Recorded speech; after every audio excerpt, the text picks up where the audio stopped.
Silakan duduk Ibu Bapak Saudara semuanya. Selamat pagi, Shalom. Pagi hari ini kita tanpa terasa sudah memasuki bulan yang baru, yaitu di bulan Desember. Bulan Desember adalah bulan yang penuh sukacita, bulan yang penuh dengan damai sejahtera, bulan yang penuh dengan berkat. Karena kembali kita diingatkan bahwa Kristus Yesus telah lahir bagi kita semua. Ibu Bapak, sebelum saya sampaikan khotbah pagi hari ini, saya ingin mengajukan pertanyaan sederhana kepada Anda semuanya. Menurut saudara, di dalam sebuah ibadah, manakah bagian yang terpenting? Di dalam ibadah ada yang namanya doa. Di dalam ibadah ada yang namanya pujian. Di dalam ibadah ada juga yang namanya firman Tuhan. Seperti yang hari ini atau saat ini saudara sedang mendengarkan firman Tuhan. Nanti setelah firman Tuhan kita berfellowship, kita bertemu dengan saudara seiman satu dengan yang lain. Ada waktu untuk bercakap, ada waktu untuk ngobrol. Bahkan di gereja kita ada juga kantin yang mana kita juga akan makan-makan juga. Menurut Anda, di antara semua rangkaian yang saya sebutkan tadi, manakah yang paling utama? Siapa berkata yang paling utama adalah doa? Saya rasa pendoa akan berkata, betul Pak, yang paling penting adalah doa. Dan mungkin kalau saya tanya kepada saudara, ada juga yang angkat tangan dan berkata, menurut saya yang paling penting adalah pujian. Karena orang karismatik, kita suka dengan pujian. Apalagi Anda suka menyanyi, maka dalam ibadah mungkin saudara berkata, yang paling penting adalah pujian. Tapi ada juga mungkin di antara Anda berkata, yang paling penting adalah firman Tuhan. Karena baru saja minggu lalu saya mendengarkan seorang pengkhotbah terkenal, dia berkata seperti ini, gereja sekarang ini menyanyinya terlalu banyak, menyanyinya terlalu panjang. Bahkan kalau sudah kepanjangan nanti jemaat capek menyanyi, sehingga pada waktu firman Tuhan disampaikan pada ngantuk semuanya. Lah ini pendeta yang suka atau menitik beratkan pada khotbah. Khotbah itu lebih penting daripada pujian. Atau juga mungkin di antara Anda berkata, menurut saya Pak, yang paling penting dalam ibadah itu adalah fellowship. Sebab kalau tanpa fellowship, bukankah sama saja saya bisa ibadah dari rumah? Bukankah saya bisa ibadah secara online? Tetapi justru karena di dalam gereja saya bisa bertemu saudara seiman satu dengan yang lain. Jadi menurut saya yang paling penting adalah fellowship. Dan aliran yang terakhir, siapa yang suka makan? Saudara berkata yang paling penting Pak, ada makannya. Makanan rohani, makanan jasmani. Tapi yang saya paling suka makanan jasmani. Saudara, untuk menjawab pertanyaan ini tentu saja tidak mudah.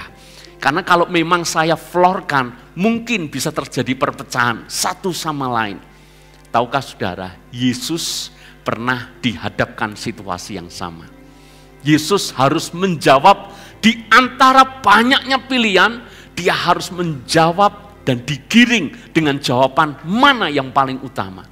Dan sekarang coba kita belajar dari Yesus. Buka Alkitab saudara di dalam Markus pasal yang ke-12. Markus pasal yang ke-12, kita membaca ayat yang ke-28 sampai dengan ayat 31.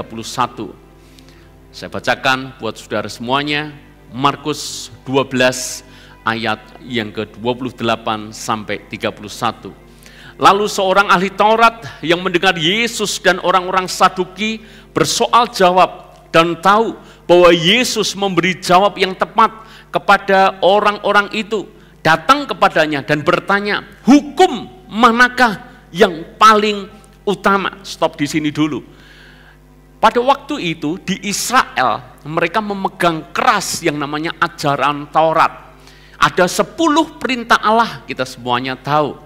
Tidak ada boleh kita ada Allah lain selain Tuhan kita, jangan menyembah patung, jangan menyebut nama Tuhan dengan sembarangan, hormati ayah ibumu, jangan membunuh, jangan berdusta, jangan berzina dan seterusnya. Ada 10 hukum Tuhan.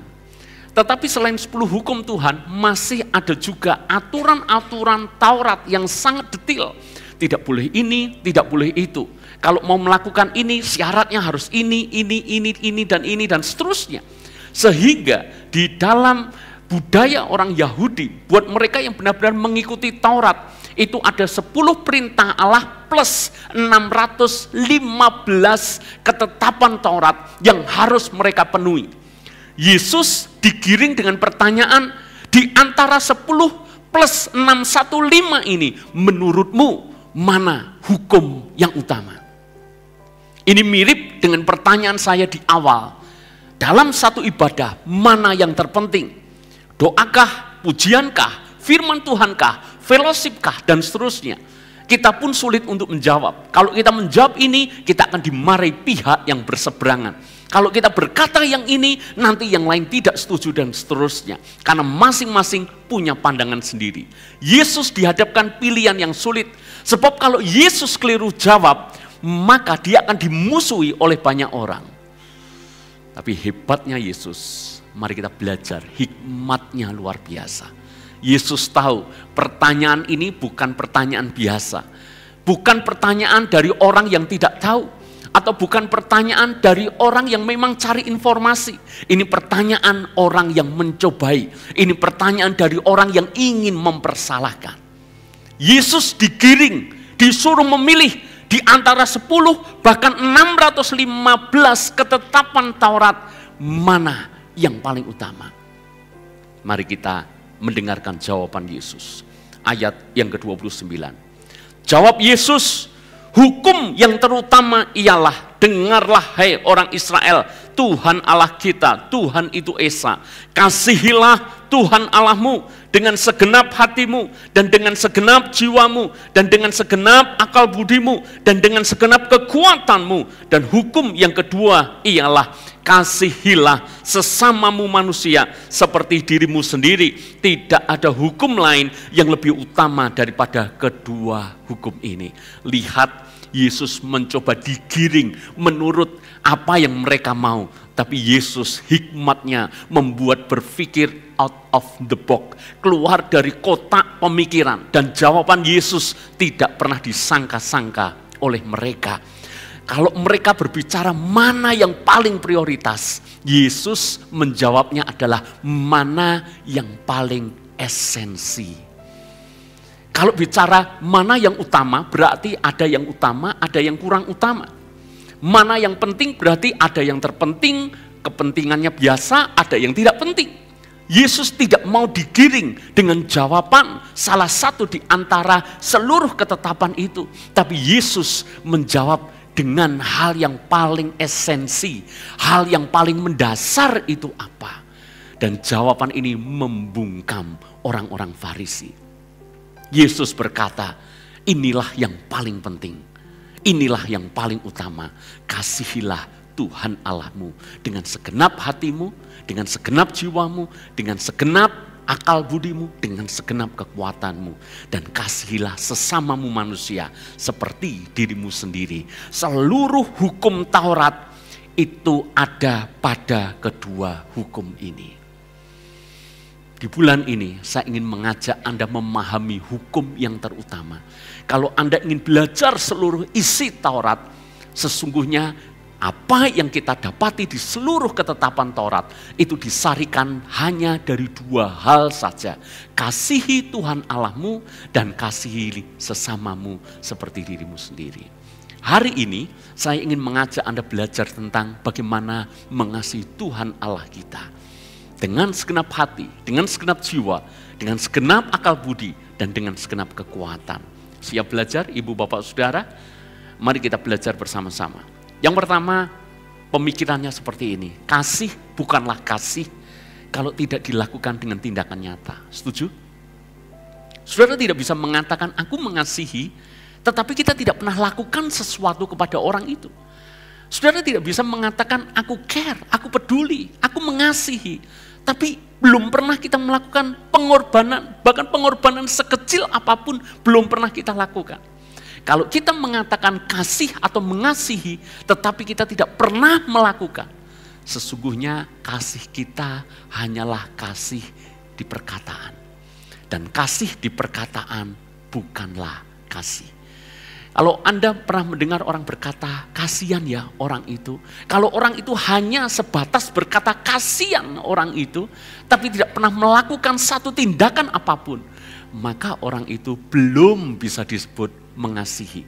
Orang yang benar-benar mengasihi tidak hanya hatinya tergerak dengan belas kasihan, tapi dia juga melakukan sesuatu untuk mengekspresikan bagaimana dia mengasihi. Firman Tuhan berkata, kasihi Tuhan Allahmu dengan segenap hatimu, segenap jiwamu, segenap akal budimu, dan segenap kekuatanmu. Apa maksudnya? Mari kita bahas satu persatu secara ringkas, secara cepat. Saya berikan contoh supaya Anda nanti bisa memahami. Yang pertama, mengasihi Tuhan dengan segenap hati. Artinya apa? Saya pelajari saudara, mengasihi Tuhan dengan segenap hati itu berbicara tentang prioritas. Tempatkan Tuhan yang pertama, tempatkan Tuhan yang terutama. Tuhan menjadi prioritas yang utama dalam hidup Anda, maka itu adalah Anda mengasihi Tuhan dengan segenap hati. Saya berikan contoh. Pernahkah Anda mendengar seseorang berkata seperti ini? Maaf, saya tidak punya waktu. Ketika saudara mengajak untuk melakukan sesuatu, orang itu berkata, maaf, saya tidak punya waktu. Saya tanya kepada saudara, kalau ada orang menjawab, saya tidak punya waktu, kira-kira sebetulnya orang itu sedang mengatakan apa? Apakah benar dia tidak punya waktu? Maka jawabannya adalah belum tentu. Sebab ketika seseorang berkata, maaf saya tidak punya waktu, sesungguhnya itu artinya dia mau berkata, maaf itu tidak cukup penting buat saya. Masuk akal enggak? Maka setiap kali kita hendak mengatakan, saya tidak punya cukup waktu, sebetulnya kita harusnya dengan jujur mengatakan, itu tidak cukup penting buat saya. Benarkah kita benar-benar tidak punya waktu? Maka jawabannya adalah semua orang punya waktu. Cuma masalahnya mana yang prioritas bagi orang itu. Tidak semua ajakan yang diberikan kepada saya mengiyakan. Bahkan tidak semua kegiatan yang mesti saya harus lakukan, saya iyakan. Di Solo ini ada begitu banyak kegiatan, ada begitu banyak acara. Saya kalau mau, mestinya saya juga sudah terlibat di dalam organisasi ini, organisasi itu. Saya bisa terlibat di dalam kepengurusan ini dan kepengurusan itu. Di dalam kegerakan rohani di Solo pun ada namanya kegerakan pria sejati, kegerakan kingdom business, ada kegerakan tentang keuangan, kegerakan tentang suami istri dan seterusnya. Banyak sekali saudara. Mereka minta kepada saya untuk terlibat jadi penguruslah, mengurus ini, mengurus itu, yang berarti punya tanggung jawab untuk rapat ini, rapat itu, dan seterusnya. Dan kalau ditanya apakah benar saya menolak karena tidak punya waktu, maka kalau saya memperhitungkan semuanya, saya pun berpikir kalau benar-benar saya iyakan. Padahal kalau kita mengatakan ya, itu berarti kita konsekuen untuk kita melakukan. Maka sekalipun ada waktu, tapi benar-benar kita nanti akan burn out. Maka jawabannya bukan saya tidak punya waktu, tetapi menurut prioritas. Buat saya ini ada hal yang terpenting, ada yang penting, ada yang kurang penting. Kalau dalam pelayanan gereja lokal, apalagi gereja kita sedang masa perintisan seperti ini, kehadiran saya cukup dibutuhkan oleh jemaat. Maka saya pun membandingkan bagaimana kalau seluruh hidup waktu saya akan terambil dalam pelayanan yang di luar jemaat lokal. Bukan saya berkata tidak boleh pelayanan di luar jemaat lokal. Kalau saudara ada kesempatan, waktu memungkinkan, silakan saudara. Saya juga senang kalau saudara ikut pelayanan seperti itu. Tetapi saya harus mengatur yang namanya prioritas. Sehingga apakah saya benar-benar tidak punya waktu? Jawabannya adalah tidak, saya punya waktu. Cuma itu bukan prioritas. Kalau saya benar-benar tidak punya waktu, maka tentu saja saya tidak bisa melakukan aktivitas saya. Saya masih bisa itu main badminton seminggu 2 kali. Saya masih bisa itu motoran, touring seminggu sekali. Saya masih bisa tuh punya waktu ini, punya waktu itu. Lalu kenapa ketika ada orang mengajak saya untuk ikut organisasi, untuk rapat dan seterusnya, saya berkata saya tidak punya waktu? Maka jawabannya sesimpel ini, sebetulnya itu tidak cukup penting buat saya. Semoga contoh ini, analogi ini bisa menjawab. Kalau Anda kira-kira hari Minggu, saatnya ibadah, saatnya melayani, saatnya lakukan apapun untuk Tuhan. Dan saudara berkata, maaf saya tidak punya waktu. Mari kita renung sebentar, apakah benar begitu sibuknya kita sampai kita tidak punya waktu untuk Tuhan? Atau jangan-jangan loh, itu bukan hal yang prioritas bagi kita. Saya tanya, sesibuk-sibuknya Anda masih makan nggak? Halo? Anda makan berapa kali? Ada yang 2 kali, ada yang 3 kali. Betul? Minimal 2 kali Anda masih makan. Anggap hari itu sibuk sekali. Anda tetap makan nggak? Jadwalmu padat banget. Anda tetap makan nggak? Tetap. Kenapa Anda tetap makan? Karena makan adalah penting. Kalau tidak makan maka bukan ngantuk, mati nih. Kalau tidak makan mati, itu aja. Jadi makan menjadi prioritas. Maka sesibuk-sibuknya Anda akan sediakan waktu untuk makan. Jadwalmu padat, waktumu mepet, harus pergi ke sini, pergi ke situ. Kadang-kala dalam perjalanan di mobil, kita sambil makan. Betul enggak? Berarti makan tidak bisa digantikan dengan apapun. Karena makan adalah prioritas. Penting. Saudara bisa menangkap? Jadi yang pertama, kalau bicara soal mengasihi Tuhan dengan segenap hati. Maksudnya apa sih? Simple. Tempatkan Tuhan dalam daftar prioritas utama dalam hidup Anda. Harusnya Tuhan tidak boleh tergeser dengan sesuatu yang lain. Tuhan tidak boleh tergeser, apalagi maaf dengan hobi kita. Kalau dibilang hobi, ya saya punya hobi banyak, saudara. Tapi saya tidak akan pernah menggeser hobi saya di hari Minggu. Kenapa? Hari Minggu adalah hari saya beribadah, hari saya melayani Tuhan. Dan kalau hobi itu penting buat saya akan atur cara supaya Tuhan tetap yang utama, hobi tetap jalan. Saya akan atur waktu bagaimana supaya bisa jalan dua-duanya. Tapi itu menunjukkan prinsip Tuhan menjadi yang terutama.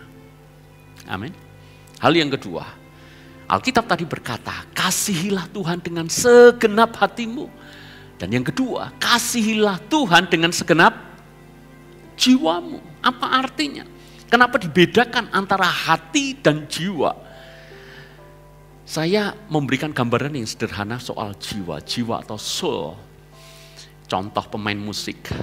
Main musik, kebetulan saya dikit-dikit juga bisa main musik. Cukup lama, bertahun-tahun saya juga main musik. Kita semuanya orang musik tahu yang namanya soul. Main itu harus ada nyawanya, setuju enggak? Padahal kalau main musik, itu kan main dengan not yang sama, apalagi kalau pakai partitur, maka nada yang dipencet, nada yang ditekan, nada yang dimainkan, sama persis. Kalau main musik kan seperti itu, kalau ada partiturnya, hanya ngikuti aja. Ya, pertanyaan saya, semuanya pada ngikuti not di dalam partitur itu. Tapi saya tanya, rasanya selalu sama enggak? Kalau dalam kompetisi pemain piano seperti itu, anak-anak yang sekolah piano, les piano seperti itu, secara berkala dilombakan, itu kan anak-anak itu mereka mainkan persis, nggak ada improvisasi apapun, persis ngikuti apa yang dia baca. Bukankah Mereka yang dipencet sama semuanya. Tapi kenapa? Ada yang menang dan ada yang kalah. Bedanya di mana? Soulnya, nyawanya, rasanya. Oke? Jiwa berbicara soal rasa. Ibu-ibu saya tanya, ibu-ibu kalau masak itu pakai resep gak? Ngikuti resep gak? Pernah baca buku resep? Kumpulkan itu, majalah-majalah dipotong-potong, dibikin clipping seperti itu. Lalu kemudian Anda mulai praktekkan. Itu karena aturannya jelas. Misalnya daging berapa ons, bumbu berapa ons, cabai berapa sendok, garam. Yang repot itu kalimat secukupnya. Saya tahu ini yang paling sulit. Secukupnya. Ada yang secukupnya 1 genggam, ada yang secukupnya 1 jimpit, saudara. Tapi rata-rata resep ya kurang lebih seperti itu. Tapi ketika dimasak, maka mereka yang masak tapi pakai rasa, itu rasanya juga beda loh. Betul nggak? Setuju dengan saya? Udahlah gini dah. Anda kalau naik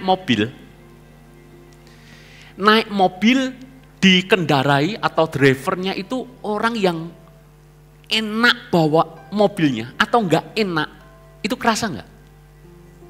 Kerasa ya. Kenapa? Kalau yang enak itu ketika setir itu benar-benar pakai rasa. Jadi dia itu kayak dengan mobil itu nyatu. Kapan saatnya persneleng dipindahkan, kapan saatnya dinaikkan, kapan saatnya diturunkan. Apalagi kalau manual, kelihatan banget.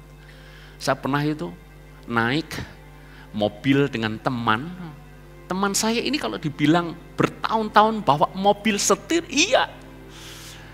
Keluar kota, iya. Lama sekali pengalamannya. Tapi enggak enak. Bawaannya kita pengen muntah, betul nggak? Pernah ngalami gitu nggak? Dan Anda enggak usah masuk ke mobil saya. Karena banyak pengalaman mengatakan, kok saya pusing ya Pak? Gitu. Karena saya rasanya motor, saudara. Bukan gini, saudara ya. Kalau Anda mau nyaman, saya goncengin aja ya. Lebih muntah mungkin gitu ya. Nah, saudara, ada yang kalau saya naik mobilnya temen ini, saya kok enggak enak ya. Itu karena apa? Nyetir itu gak pakai rasa. Jadi gigi 1 masuk ke gigi 2, itu RPM ditekan sampai mau ke garis merah gitu loh. Sampai hampir pol baru pindah gitu. Wah, itu jebol itu mesin. Boros bahan bakar. Mestinya kan dirasain gitu loh. Saatnya pindah, saatnya enggak. Yang golongan seperti ini beli Matic dah. Jangan manual. Matic pun enggak bisa asal becek. Belok pun Anda tikungan-tikungan, naik ke gunung, naik perbukitan. Enggak bisa asal belok. Yang penting sampai. Betul sampai. Tapi kalau enggak rasa, enggak pakai rasa, orang yang naik di mobil Anda enggak nyaman juga. Itu rasa. Maka saya bilang kepada saudara, tahu enggak? Mengasihi Tuhan. Karena Tuhan itu pribadi loh. Dia roh betul, tapi dia juga pribadi. Tuhan yang bisa merasakan. Alkitab menulis berulang kali ekspresi kasih Tuhan. Tuhan ketika melihat Israel mengeraskan hati, Tuhan berkata, aku ini seperti induk yang rindu mengumpulkan anak-anaknya, tapi tidak mau dikumpulkan, menangis. Loh itu kayak ekspresi saudara. Berarti kita pun mengasihi Tuhan harus pakai rasa. Nggak bisa, yang penting aku minggu ibadah. Yang penting aku doa tuh. Yang penting. Bedanya apa kita dengan ahli Taurat? Nggak ada bedanya. Karena Tuhan mau ndak cuma Anda dan saya melakukan ketetapan firman Tuhan hanya karena kita seperti robot. Robot itu nggak pakai rasa, saudara. Tapi Tuhan mau kita melakukan pakai rasa. Amin. Istri-istri, suamimu itu ketika lakukan sesuatu, Anda bisa rasakan nggak? Suamimu pakai rasa kok nggak? Anda bisa bedakan nggak? Suami-suami, istrimu melayani engkau pakai rasa, tahu nggak? sama-sama bikinkan kopi. Yang dibikinkan kopi, tolong angkat tangan. Yang masih dibikinkan kopi, ada nyoh. Nah, kalau bahasanya nyoh, saudara, saya tidak yakin itu pakai rasa. Betul enggak? Udah gitu, saudara, harusnya kalau mau minum kopi, saya tahu gelasnya mau dari cangkir apa? Cangkir seng ya, cangkir seng, cangkir blirik, cangkir keramik, cangkir plastik, kopi is kopi, betul enggak? Cangkir plastik yang bening tuh, kira-kira Anda pengen ngopi, sudah duduk di kursi teras, sesekali mampirlah di rumah Pak Andik. Itu kan semua rumah full dengan barang-barang kuno gitu. Hanya kurang burung Pak Andi. Jadi duduk di depan teras, lihat koleksi barang antik, lalu kemudian ada burung. Wah, merdu sekali. Kira-kira gimana Pak Andik? Kalau misalnya Bu Weni bikinkan kopi. Wow, seneng mesti. Harapannya adalah kopi dari keramik, saudara, cangkirnya. Amin. Yang indah. Tapi mungkin bagaimana seandainya istri, kan podo wae. Betul enggak? Adanya plastik, ya udah plastik, panas, sut, nyok. Rasanya beda. Dan saya yakin Bu Weni pasti enggak lakukan itu. Pilih cangkir yang paling bagus di antara semua koleksi. Menyeduhnya pun pakai rasa, betul enggak? Enggak digerujuk, saudara. Bunyi suara,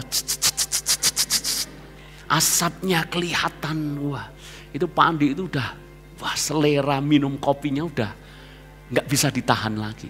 Kenapa? Pakai rasa. Kalau cinta Tuhan, pakai rasa. Amin, saudara. Itu bisa kok. Doa itu pakai rasa.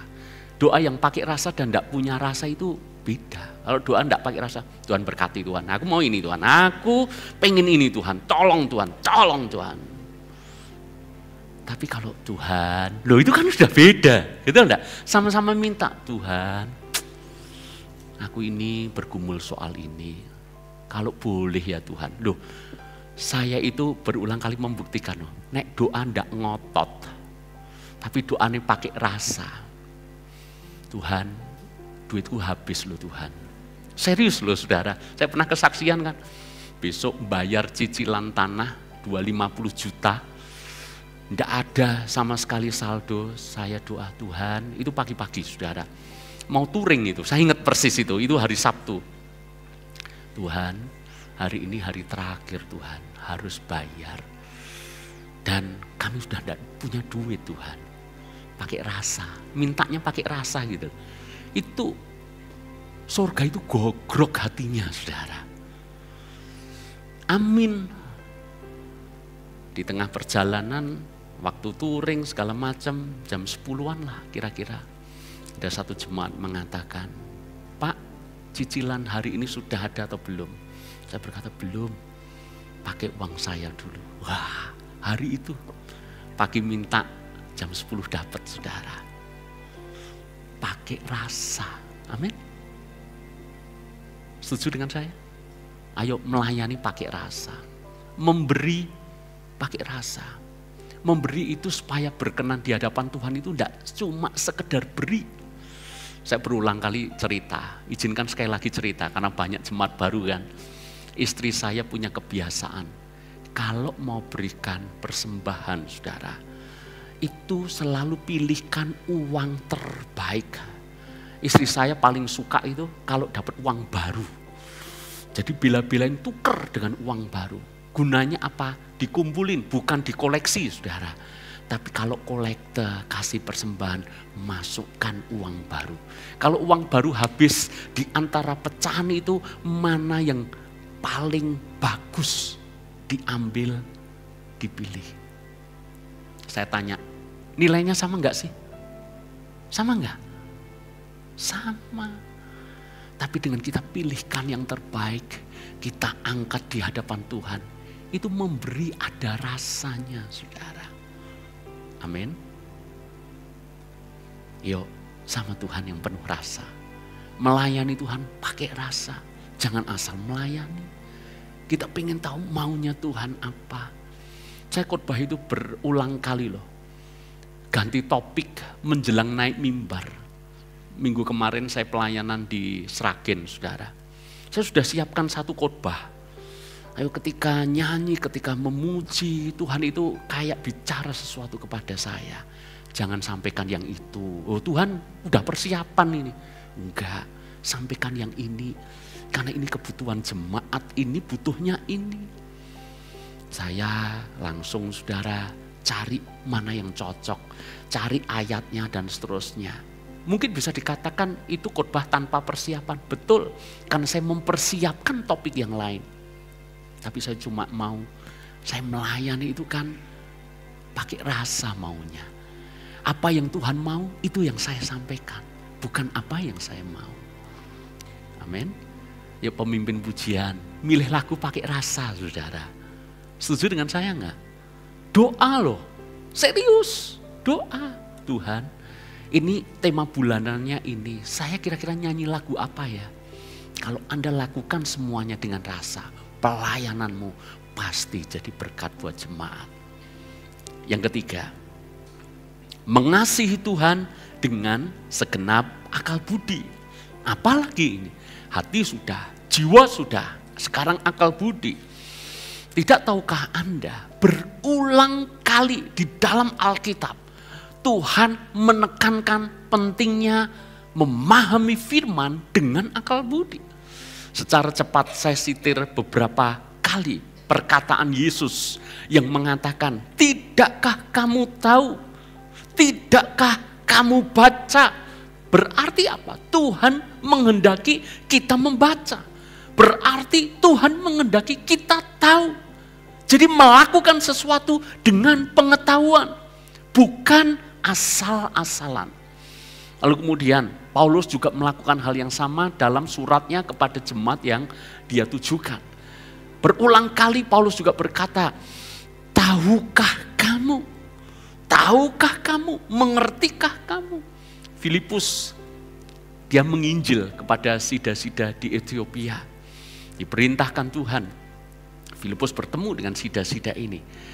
Apa ucapan pertama Filipus? Filipus berkata seperti ini, mengertikah yang kamu baca? Loh, jadi ternyata di dalam Tuhan, di dalam mengasihi Tuhan, itu bukan urusan hanya kita yang penting aku mengasihi, tapi juga mengasihi dengan akal budi.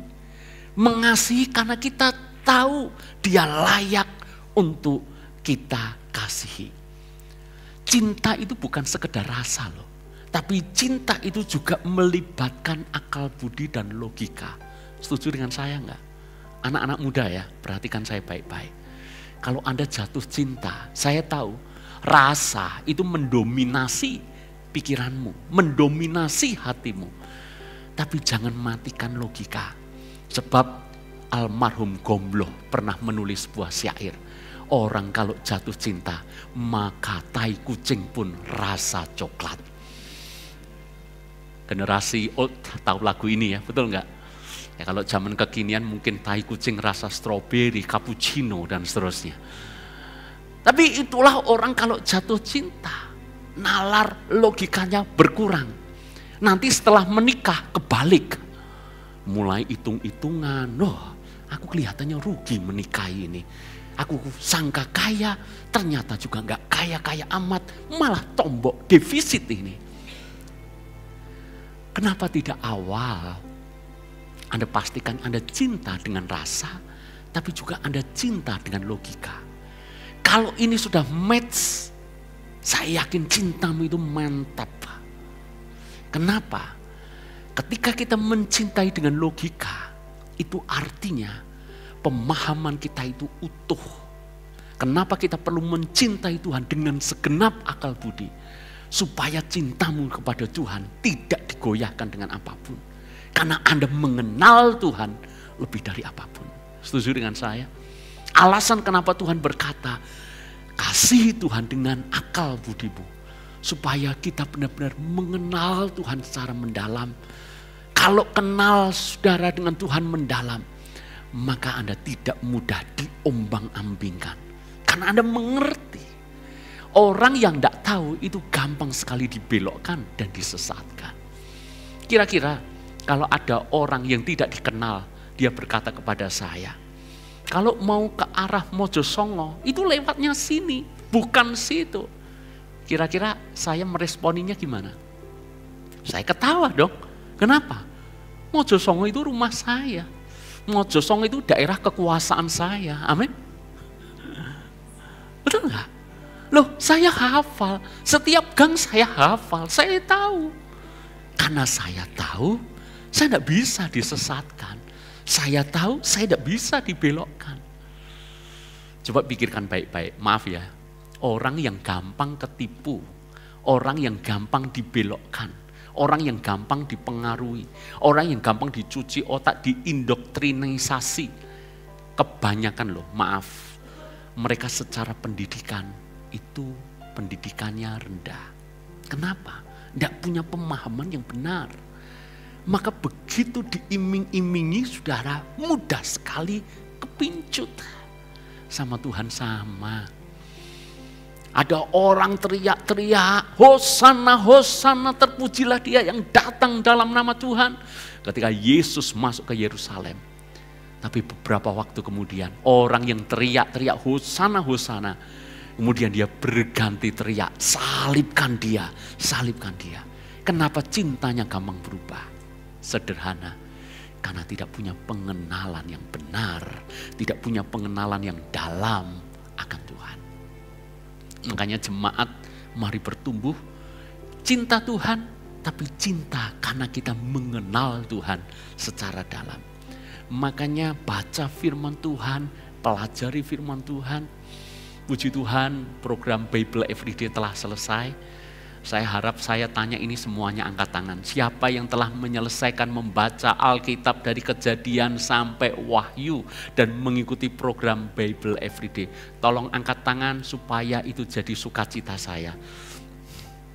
Pura-puralah angkat tangan supaya melegakan saya. Kami buat 3,5 tahun, setiap hari 1 pasal 1 hari, puji Tuhan.